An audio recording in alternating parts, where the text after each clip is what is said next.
ये आईवीएफ क्या है, टेस्ट ट्यूब बेबी है क्या।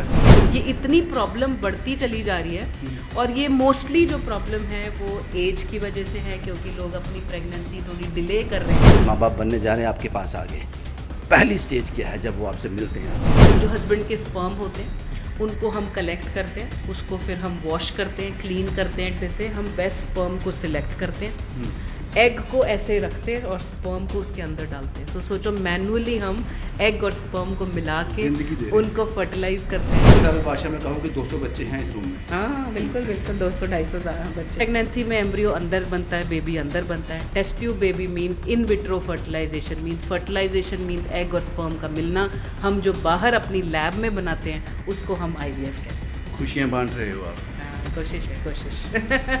ये इतनी एडवांस टेक्निक है कि अगर मैं आपको बताऊं तो आप शायद हैरान हो जाओगे कि हम बच्चा एक्चुअली बनाते हैं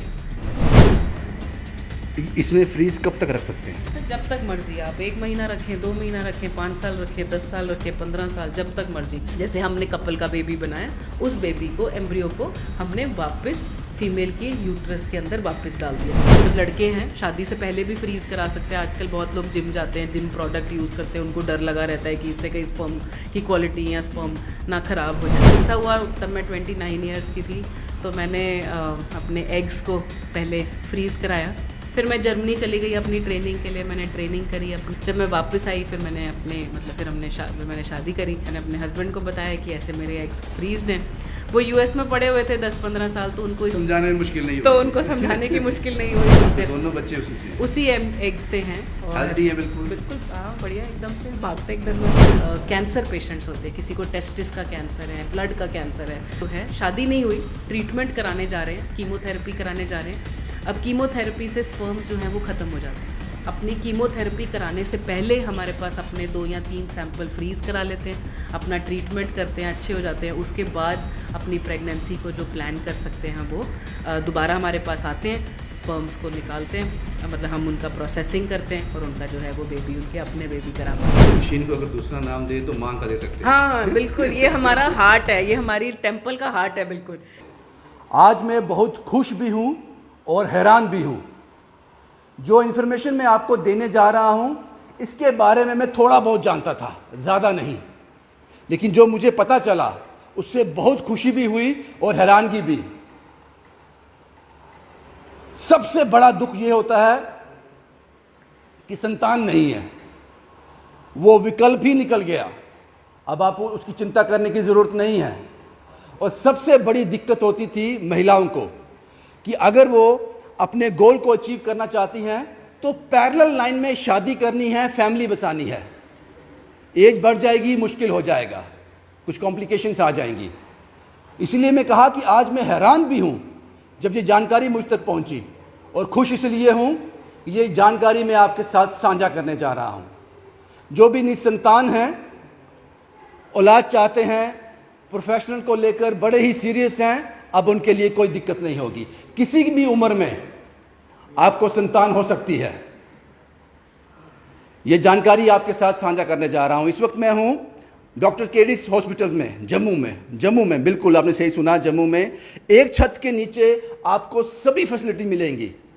आप यहाँ पे आओ और यहाँ से जब बाहर निकलोगे तो आपके साथ खुशियाँ होंगी। मेरे साथ डॉक्टर रोबीना सिंह हैं।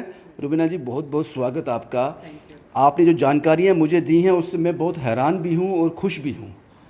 आपने मुझे कहा किसी भी उम्र में आप संतान का सुख आपको मिल सकता है, और ये भी अब दिक्कत नहीं होगी कि आप बड़े प्रोफेशनल हो, कोई गोल अचीव करना चाहते हो, शादी नहीं करनी है, बच्चों के लिए अभी आपने समय दे दिया, घर वाले तंग करते हैं, कॉम्प्लिकेशंस हो जाएंगी, उम्र बढ़ जाएगी, उसका हल भी आपने बता दिया। थोड़ा बताएंगे कि ये आईवीएफ क्या है, टेस्ट ट्यूब बेबी है क्या? थैंक यू, पहले तो बहुत बहुत शुक्रिया आप यहाँ पर आए और आपने ये कोशिश करी कि हमारी इस फैसिलिटी को कवर करने की। आईवीएफ जो है एक बहुत ही एडवांस टेक्नोलॉजी है। ये उन पेशेंट्स के लिए होती है जो निसंतान दंपति होते हैं, जिनके बच्चे नहीं होते, बहुत साल हो जाते हैं शादी को और बच्चे नहीं हो पाते। उन पेशेंट्स के लिए ये फैसिलिटी बनी है। आईवीएफ और टेस्ट ट्यूब बेबी एक ही टेक्नोलॉजी का नाम है, लोगों को कन्फ्यूजन रहती है। नेचुरल प्रेगनेंसी में एम्ब्रियो अंदर बनता है, बेबी अंदर बनता है। Test tube baby means in vitro fertilisation, means fertilisation means egg और स्पर्म का मिलना। हम जो बाहर अपनी लैब में बनाते हैं उसको हम IVF कहते हैं। ये एक बहुत ही एडवांस्ड और मुझे तो लगता है ये मिरेकल टेक्निक है। मतलब मेरा तो ये पैशन है ये करना, तो मेरे को तो ये लगता है कि ये मिरेकल टेक्निक है। रादर मेरे अपने दोनों बच्चे IVF से हैं। सो मेरे तो खैर बहुत ही एग फ्रीजिंग की एक स्टोरी है जो मैं आपको आराम से बाद में बताऊंगी। सो IVF एक बहुत ही मिरेकुलस टेक्नोलॉजी है जो कि हम अब जम्मू शहर में लेके आए हैं। मैं आपका थोड़ा लूँगा। डॉक्टर रुबीना सिंह, यहाँ तक पहुँचने के लिए, एक डॉक्टर बनने के लिए बहुत मेहनत करनी पड़ती है, बहुत वक्त लगता है। तो जैसा कि मैंने पहले बताया कि वक्त सारा वहाँ पे दे दिया, कॉम्प्लिकेशंस ना हो जाएं, इन्होंने अपने बहुत साल पहले ही अपने एग फ्रीज कर दिए थे या कुछ ऐसा। वही बच्चे आज इनके 2 बच्चे हैं। आप समझ लीजिए इस बात को, ये बहुत ही इन्फॉर्मेटिव है। डॉक्टर साहब चले अंदर, मुझे थोड़ा बताएंगे इसके बारे में। हम अपना सेंटर में तक दिखाते हैं। इसको हमें सेंटर नहीं कहूँगा, इसको कहूँगा कि ये तो खुशियों का खजाना है। सर हमारे लिए तो ये टेम्पल है। हम तो इसको साफ भी खुद ही करते हैं क्योंकि इसमें इतना, अभी तो आज मैं लेके जा रही हूँ यहाँ पर इस लाइन के आगे कोई भी मास्क, कैप या स्क्रब्स के बिना, हाथ धोए बिना अंदर जाना अलाउड ही नहीं है। क्योंकि आप देखो ना, हम यहाँ पे ह्यूमन बॉडी के सेल्स के साथ डील कर रहे हैं सर। बच्चे, बेबीज, एम्ब्रियोज बना रहे हैं, तो हम तो यहाँ पे इसको इतना क्लीन और मतलब सेफ्टी वाइज रखते हैं कि ये कभी लॉक नहीं ओपन होता या कभी भी इसको, मतलब हमेशा ये क्लीन रहता है। शुरू से स्टार्ट करते हैं। एक माँ आपके पास आ गई, एक पिता जो बनने जा रहे हैं, माँ बाप बनने जा रहे हैं, आपके पास आ गए। पहली स्टेज क्या है जब वो आपसे मिलते हैं आके?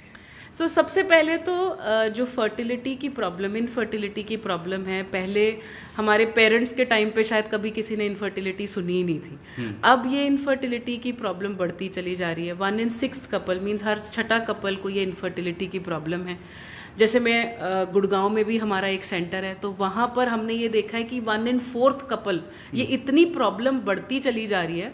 और ये मोस्टली जो प्रॉब्लम है वो एज की वजह से है, क्योंकि लोग अपनी प्रेगनेंसी थोड़ी डिले कर रहे हैं। अब बॉडी का तो बायोलॉजिकल क्लॉक है, फीमेल की बॉडी ट्रेंड है बच्चे 20 से 30 साल के बीच में करने के लिए।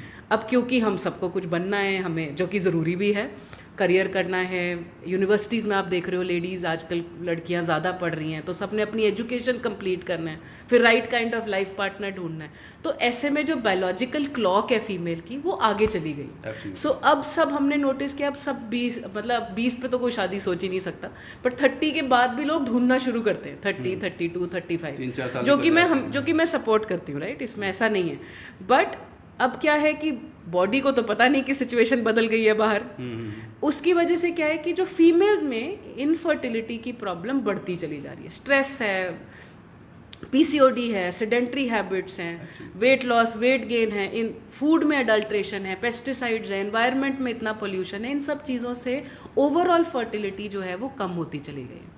अब जो अगर हम वर्कअप की बात करें, जैसे हमारे पास अगर कोई कपल आता है तो हम पहले उसका हम इनिशियल चेकअप करते हैं। पहले हम देखते हैं कि प्रॉब्लम क्या है, फीमेल में कहीं प्रॉब्लम है या मेल में प्रॉब्लम है या कंबाइंड या कभी अनएक्सप्लेन्ड फैक्टर से किसी भी कारण से फर्टिलिटी जो है, किसी भी कारण से इनफर्टिलिटी रहती है। पहले तो हम वो इनिशियल वर्कअप करते हैं। उसके बाद फाइंड आउट करते हैं कि कहाँ प्रॉब्लम है। सपोज किसी के एग्स में प्रॉब्लम है तो उसको अकॉर्डिंगली ट्रीटमेंट प्लान किया जाता है। स्पर्म्स में प्रॉब्लम है तो अकॉर्डिंगली ट्रीटमेंट दिया जाता है।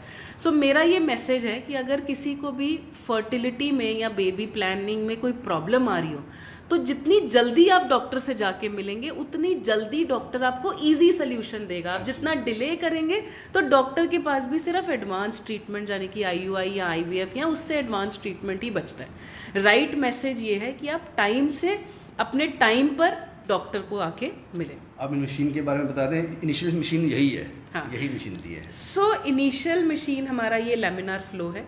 इसके अंदर क्लीन एयर जो है वो फ्लो होती है। ये माइक्रोस्कोप है। सबसे पहले जो जब हम एग पिकअप करते हैं, फीमेल्स के एग्स को निकाला जाता है, उन एग्स को पहले इस माइक्रोस्कोप के अंदर एक डिश के अंदर चेक किया जाता है। उन एग्स को काउंट करके हम सेपरेट डिश के अंदर रख देते हैं। ये इनिशियल प्रोसेसिंग सारी इस वर्क स्टेशन पे की जाती है। Absolutely. उसके बाद मेल्स के जो स्पर्म होते हैं, मेल्स के जो स्पर्म्स हैं वो जो हस्बैंड के स्पर्म होते हैं उनको हम कलेक्ट करते हैं, उसको फिर हम वॉश करते हैं, क्लीन करते हैं, डेड स्पर्म्स को सबको निकाल के, डेब्रीज वगैरह सारे पस सेल्स को निकाल के उसको क्लीन अच्छा गुड स्पर्म हम सिलेक्ट करते हैं। वो उस सेंट्रीफ्यूज मशीन में उस मशीन में किया जाता है, इस मशीन में किया जाता है। फिर उसके बाद जो इसकी हैंडलिंग होती है वो इस माइक्रोस्कोप के अंदर होती है, स्पर्म की माइक्रोस्कोप इस हैंडलिंग। ठीक है। अब हमने स्पर्म भी रेडी कर लिया, अब हमने एग भी रेडी कर लिया। उसके बाद हमारे पास ये एक बहुत ही इम्पॉर्टेंट मशीन है। आप सोचो ये इतनी एडवांस टेक्निक है कि अगर मैं आपको बताऊं तो आप शायद हैरान हो जाओगे कि हम बच्चा एक्चुअली बनाते हैं इसमें। ये एक ट्यूब है, इसके अंदर एक डिश रखी जाती है, वो अभी मैं आपको दिखाती हूँ। एक डिश रखी जाती है, उस डिश के अंदर जो हमने एग निकाला फीमेल से, हस्बैंड का स्पर्म निकाला, इस डिश के अंदर हम उसको एग्स को रेडी कर देते हैं। फिर इस ट्यूब के रास्ते से, इस हैंड पीस के रास्ते से हम बेस्ट स्पर्म को सिलेक्ट करते हैं, एग को ऐसे रखते हैं और स्पर्म को उसके अंदर डालते हैं। सोचो मैनुअली हम एग और स्पर्म को मिला के उनको फर्टिलाइज करते हैं और इस मशीन को इस प्रोसेस को इक्सी कहते हैं। ये उन पेशेंट्स में किया जाता है जिनके स्पर्म्स में कोई प्रॉब्लम हो, जिसमें हमें बेस्ट स्पर्म को पिक करना हो या एग का नंबर कम हो तो हमारे को बेटर फर्टिलाइजेशन चाहिए। सो ये बहुत ही एडवांस्ड जो है मशीन। उसके बाद जो एम्ब्रियोज हम बना देते हैं, फर्स्ट बना दिया, उसके बाद हम इस मशीन के अंदर उस एम्ब्रियो को ग्रो कराते हैं। ये एम्ब्रियो, ये सोचो ये फीमेल की बॉडी है, हमने वो बना दिया और हमने इसके अंदर ले लिया। ये सांस भी ले रही है, ये ऑक्सीजन ले भी रही है और ये कार्बन डाइऑक्साइड बाहर भी छोड़ रही है। तो सोचो ये फीमेल बॉडी है, इसके अंदर छोटी छोटी डिश के अंदर पेशेंट का नाम, उसके हस्बैंड का नाम, डेट, हॉस्पिटल आईडी लगा के उसको हम यहाँ पर ग्रो कराते हैं। फिर हम एट ए टाइम में कितने यहाँ पे होते हैं? वो डिपेंड करता है कितने केसेस चल रहे हैं, लेकिन एक कपल का 1 या 2 डिशेस ही होती हैं। इतनी डिश के अंदर इतने एम्ब्रियोज डेवलप हो जाते हैं। तो इस मशीन को अगर दूसरा नाम दे तो मां का दे सकते हैं? हाँ बिल्कुल, ये हमारा हार्ट है, ये हमारी टेम्पल का हार्ट है बिल्कुल। इस मशीन के अंदर वो डेवलप होते हैं। फिर अगले दिन एम्ब्रियोलॉजिस्ट जो हैं इसको चेक करते हैं, फिर चेक करते हैं, ऐसे कर करके हम उनको ग्रो कराते हुए चले जाते हैं। कब तक? एटलीस्ट डे 5 तक हम उसको ग्रो करा सकते हैं अपने। जैसे हमने आज एम्ब्रियो तैयार किया, एम्ब्रियो को ग्रो कराते हैं हम अपनी लैब में, 5 दिन हम ग्रो करा सकते हैं। अब पहले जब IVF होता था तो हम 3 दिन तक ग्रो कराते थे। इस लैब में ये मैक्सिमम 3 दिन, इस मशीन में ये 3 दिन तक बेटर ग्रो करते हैं। उसके बाद हमारे पास ये एक मशीन है जो कि बहुत ही एडवांस टेक्नोलॉजी है। इसमें हम तीसरे दिन से 5वें दिन तक इस इक्विपमेंट के अंदर ग्रो कराते हैं। 2 दिन हाँ, सो उसमें भी करा सकते हैं, बट ये उससे भी बेटर ग्रो होते हैं। मतलब आप सोचो ये एक नेचुरल सिलेक्शन है। जो बेबीज इस आर्टिफिशियल एनवायरनमेंट के अंदर अगर ग्रो कर गए तो इसका मतलब वो सारे जो एम्ब्रियोज हैं उसमें से सबसे बेस्ट है। 5 दिन के बाद क्या? हाँ, 5 दिन के बाद डे 5 ब्लास्टोसिस्ट कहते हैं। उसके बाद हम कई बारी तो फीमेल की बॉडी में जो हमने रेडी की होती है, यूट्रस को जो हम प्रिपेयर करते हैं, जो पेशेंट का यूट्रस है उसको हम वूम कहते हैं, वूम को हम प्रिपेयर करते हैं, उसको हम कई बारी तो वापस ट्रांसफ़र कर देते हैं सेम साइकिल में। जैसे हमने कपल का बेबी बनाया, उस बेबी को, एम्ब्रियो को हमने वापस फीमेल के यूट्रस के अंदर वापस डाल दिया। ठीक है। कई बारी हम जो 90% केस होते हैं वो ये होते हैं कि आपने एम्ब्रियोज इस साइकिल में बनाया और अगले महीने फीमेल की बॉडी को फिर से तैयार किया, यूट्रस को तैयार किया ताकि वो बच्चा पकड़े। तब तक के लिए हम इन एम्ब्रियोज को अपने पास इन कैनिस्टर्स के अंदर, ये जो है ना ये लिक्विड नाइट्रोजन कैनिस्टर्स हैं, विट्रिफिकेशन टैंक्स कहते हैं इनको, इसके अंदर हम फ्रीज कर देते हैं।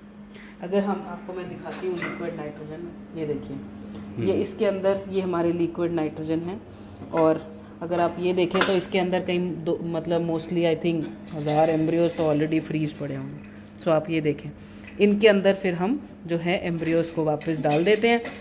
फिर जब दोबारा उस फीमेल की बॉडी में वापस इम्प्लांट करना होता है तो हम इसमें से निकालते हैं, फीमेल की बॉडी में वापस डाल देते हैं। इसमें फ्रीज कब तक रख सकते हैं? जब तक मर्जी, आप 1 महीना रखें, 2 महीना रखें, 5 साल रखें, 10 साल रखें, 15 साल, जब तक मर्जी। तो इसका मतलब है कि ये टेक्नोलॉजी हम उन कपल्स में भी यूज़ करते हैं जो शादीशुदा तो हैं और लेकिन अभी बच्चा नहीं चाहते, किसी कारण से बच्चा नहीं चाहते, हो सकता है फैमिली प्रेशर है, हो सकता है एजुकेशन प्रेशर है, हो सकता है करियर प्रेशर है, कहीं प्रमोशन रुकी हुई है, हस्बैंड बाहर है। जैसे हमारे पास यहाँ पर बहुत लोग ऐसे आते हैं जिनके हस्बैंड कुवैत में है, अभी नहीं कर सकते बच्चा, वाइफ नहीं जा सकती, यहाँ अकेली है। तो ऐसे आर्मी वाले कपल्स हमारे पास काफ़ी होते हैं इन चीज़ों में कि वो अपने एम्ब्रियोज बना लेते हैं और फिर उसके बाद हमारे पास जब भी 1 साल 2 साल 3 साल बाद वो जब भी हमारे पास अपना बेबी प्लान करना चाहें वो आके हमारे पास से ये भी पॉसिबल है कि जो लोग बड़े, जैसे कि मैंने पहले कहा कि प्रोफेशनल है, उनको कुछ अचीव करना है ज़िंदगी में, उसके बाद फैमिली बनानी है, लेकिन डर ये है कि कॉम्प्लिकेशंस आ जाएंगी, बॉडी साथ देगी नहीं देगी, तो वो 20 22 25 26 साल की उम्र में और 35 36 में शादी करते हैं, तो वो 8-10 साल। बिल्कुल बिल्कुल। सो ऐसी टेक्नोलॉजी को हम कहते हैं एग फ्रीजिंग या स्पर्म फ्रीजिंग। मींस हस्बैंड जो मतलब लड़के हैं शादी से पहले भी फ्रीज करा सकते हैं। आजकल बहुत लोग जिम जाते हैं, जिम प्रोडक्ट यूज़ करते हैं, उनको डर लगा रहता है कि इससे कहीं स्पर्म की क्वालिटी या स्पर्म ना ख़राब हो जाए। बहुत बारी हमारे पास एथलीट्स आते हैं, बहुत बारी हमारे पास ये जो स्पोर्ट्समैन होते हैं वो आते हैं हमारे पास स्पर्म्स को फ्रीज़ कराने के लिए। लेकिन बहुत इंटरेस्टिंगली ये तो शायद मिरेकल ही है ये वाला प्रोसेस। बहुत इंटरेस्टिंग एक केस है जो हमारे पास पेशेंट्स आते हैं जो कैंसर पेशेंट्स होते हैं, किसी को टेस्टिस का कैंसर है, ब्लड का कैंसर है। अब वो लड़के अपना ट्रीटमेंट जो है, शादी नहीं हुई, ट्रीटमेंट कराने जा रहे हैं, कीमोथेरेपी कराने जा रहे हैं। अब कीमोथेरेपी से स्पर्म्स जो हैं वो ख़त्म हो जाते हैं। सो वो अपने पास अपनी कीमोथेरेपी कराने से पहले हमारे पास अपने 2 या 3 सैंपल फ्रीज करा लेते हैं, अपना ट्रीटमेंट करते हैं, अच्छे हो जाते हैं। उसके बाद अपनी प्रेगनेंसी को जो प्लान कर सकते हैं वो दोबारा हमारे पास आते हैं, स्पर्म्स को निकालते हैं, मतलब हम उनका प्रोसेसिंग करते हैं और उनका जो है वो बेबी, उनके अपने बेबी करा पाते हैं। खुशियाँ बांट रहे हो आप। हाँ, कोशिश है, कोशिश। कुछ कन्फ्यूज़न अभी भी आपको रहा होगा, लेकिन डॉक्टर साहब के बारे में बता दूं, डॉक्टर रुबीना सिंह के बारे में। आपके 2 बच्चे हैं। हाँ, मेरे क्योंकि जब आप अपने मुंह से अपनी कहानी बताओगे तो लोगों को इंस्पिरेशन मिलेगी, उनको लगेगा कि एक पढ़ी लिखी औरत अगर ये कर सकती है तो हम क्यों नहीं। वो क्या कहानी है? मेरे अपने दोनों बच्चे एग फ्रीजिंग से हैं। मैंने, ये बहुत ही इंटरेस्टिंग स्टोरी है। मैं जब मैं जब अपनी MBBS कंप्लीट करी, उसके बाद मैंने पोस्ट ग्रेजुएशन कंप्लीट करी, फिर मैंने फेलोशिप करी कोचिन से। तो मेरे को फर्टिलिटी में काम कर रहे थे, दिन रात हम प्रॉब्लम्स में ही रहते थे हमेशा। तो हमें लगता था कि कहीं ऐसा ना हो कि ये प्रॉब्लम हमें भी हो जाए। शादी तब हुई नहीं थी और मुझे ये पक्का था कि जब तक मैं अपना करियर सेटल नहीं कर देती मैं शादी नहीं करूँगी। बस फिर ऐसा हुआ, तब मैं 29 ईयर्स की थी, तो मैंने अपने एग्स को पहले फ्रीज़ कराया। मुझे लगा कि शादी का भी प्रेशर आ रहा था, फैमिली से भी प्रेशर था कि भी शादी करो शादी करो। मैंने उनको बोला कि अब शादी तो ठीक है, शादी क्यों करनी, बच्चे ही तो है ना। अब अगर टेक्नोलॉजी ने मेरी ये प्रॉब्लम सॉल्व करी है तो हम पढ़े लिखे लोग तो इसको यूज़ कर ही सकते हैं। तो फिर मैंने अपने एग्स को फ्रीज़ कराया। फिर मैं जर्मनी चली गई अपनी ट्रेनिंग के लिए। मैंने ट्रेनिंग करी अपनी फर्टिलिटी में और एडवांस फर्टिलिटी में ट्रेनिंग करी।